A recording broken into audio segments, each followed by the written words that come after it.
తిరుమల శ్రీవారి మహాప్రసాదం ఎవరేమన్నా ఎవర్ గ్రీనే. లడ్డులో వాడే నెయ్యిలో కల్తీ జరిగిందనే వివాదం ఆ నోట ఈ నోట పడి లోకం అంతా కోడైకొస్తున్నా దేవదేవుడి ప్రసాదానికి ఉండే డిమాండ్ మాత్రం చెక్కు చెదరడం లేదు. Tirumala laddu is always great. భక్తుల్లో దానికి ఉండే క్రేజ్ ఇంచైనా తగ్గలేదు. సగటున రోజుకు 3.5 లక్షల లడ్డూల్ని మహాప్రసాదంగా స్వీకరించి తిని తన్మయత్వం చెందుతున్నారు భక్తులు. టీటీడీ చెప్తున్న తాజా లెక్కలే దీనికి నిలువెత్తు సాక్ష్యాలు. తిరుమలేశుడి ప్రసాదం భక్తుడికే కాదు, ఆ భగవంతుడికి ప్రీతిపాత్రమే. వెంకన్నాస్ గోల్డ్ అలియాస్ మహాప్రసాదం లడ్డు, ఇది ఆల్వేస్ ఎవర్ గ్రీన్ గురు. ఇప్పటికీ ప్రతిరోజు సగటున 3.5 లక్షల లడ్డూల విక్రయం. తిరుమల శ్రీవారి లడ్డు కోట్లాది మంది భక్తభావంతో స్వీకరించే మహాప్రసాదం. భక్తి రస మాధుర్యాన్ని పంచుతూ 300 ఏళ్లకు పైబడి చరిత్రను సొంతం చేసుకున్న అమృత పదార్థం ఇదిగో ఈ లడ్డు. భక్తులు శ్రీవారి దర్శనానికి ఎంత ప్రాధాన్యతనిస్తారో శ్రీవారి లడ్డూ ప్రసాదానికి కూడా అంతే పవిత్రంగా భావిస్తారు. కానీ తిరుమల లడ్డు కల్తీ నెయ్యితో రుచి తప్పిందన్న భావన ఇటీవలే భక్తుల్లో బలంగా కనిపించింది. భక్తజన కోటిలో ఆందోళన గుర్తించి అప్రమత్తమైన టీటీడీ శ్రీవారి మహాప్రసాదంలో క్వాలిటీపై ప్రత్యేక దృష్టి పెట్టింది. గతానికి ఇప్పటికీ తిరుమల లడ్డు మారిందని, నెయ్యిలో నాణ్యత పెరిగిందని, లడ్డుతో పాటు శ్రీవారి అన్న ప్రసాదాల రుచిని కూడా మార్చేశామని కొత్తగా సర్టిఫై చేసింది టీటీడీ. శ్రీవారి భక్తులకు ఎంతో ఇష్టమైన లడ్డూ ప్రసాదంలో నాణ్యత తగ్గడానికి అసలు కారణం నెయ్యి అని భావించి ఆ దిశగా చర్యలు తీసుకుంది టీటీడీ. నెయ్యి నాణ్యతను పెంచడం ద్వారా మహాప్రసాదంలో క్వాలిటీ తీసుకురావాలి అన్నది టీటీడీ ఆలోచన.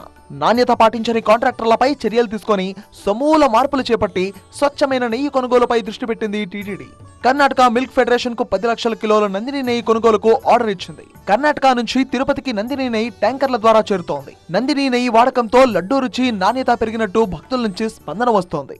నా విజిట్ లో ప్రీవియస్ లో కి ఇప్పటికి లడ్డూకి చాలా తేడా ఉందండి. కానీ ఇప్పుడు ఈ laddu is far more better than the one what it had before. And నాణ్యత ఏం తగ్గలేదు, బాగానే ఉంది.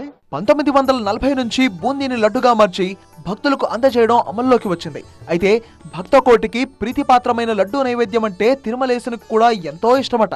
ఈ మాధుర్యాన్ని అందించే ఒక్కో లడ్డు తయారీ కోసం 48 రూపాయలు ఖర్చు చేస్తున్న టీటీడీ 50 రూపాయలకు విక్రయిస్తోంది. 5100 లడ్డూల తయారీకి 803 కేజీల ముడిసరుకు వాడతారు. ఇందులో ఆవు నెయ్యి 165 కేజీలు, శనగపిండి 180 కేజీలు, చక్కెర 400 కేజీలు, ముంత మామిడి పప్పు 30 కేజీలు, ఎండు ద్రాక్ష 18 కేజీలు, కలకంద 8 కేజీలు, యాలకులు 4 కిలోలు. టీటీడీ తయారు చేసే లడ్డూ మరెక్కడా తయారు చేయకుండా పేటెంట్ హక్కులు కూడా దక్కించుకుంది టీటీడీ.